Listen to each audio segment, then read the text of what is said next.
YS Jagan quash petition పై విచారణ సందర్భంగా AP high court కీలక వ్యాఖ్యలు చేసింది. కారు ప్రమాదం కేసులో డ్రైవర్కు కాకుండా ప్రయాణికులకు ఏం సంబంధమని ప్రశ్నించింది. కొన్ని కండిషన్స్ పాటించాలని చెప్పినా పాటించలేదని ప్రభుత్వం తెలిపింది. అలా అయితే చాలా జాగ్రత్తలు తీసుకున్నా కుంభమేళాలో ప్రమాదం జరిగింది కదా అని ప్రశ్నించింది న్యాయస్థానం. ప్రమాదానికి ప్రయాణికులు ఎలా బాధ్యత వహిస్తారని క్వశ్చన్ చేసింది.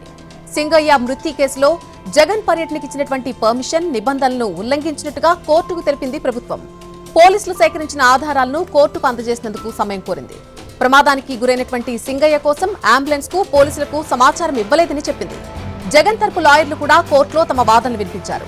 ప్రమాదం జరిగినప్పుడు ఒక కారుగా చెప్పినటువంటి పోలీసులు ఆ తర్వాత జగన్ ప్రయాణిస్తున్న కారుని చెప్పి సెక్షన్లు మార్చారని అన్నారు. రాజకీయ కక్ష సాధింపులతోనే కేసు నమోదు చేశారన్నారు. జగన్ కు సరైన బందోబస్తు ఇవ్వడం లేదంటూ దాఖలైన 2 పిటిషన్లు హైకోర్టులో విచారణ దశలో ఉన్నాయని తెలిపారు జగన్ న్యాయవాదులు. మరొకవైపు పర్యటనకు 3 కార్లు 100 మందికి మాత్రమే అనుమతిస్తే 100ల కార్లు 1000 మందితో పర్యటన జరిపారని కోర్టు దృష్టికి తీసుకొచ్చింది సర్కార్.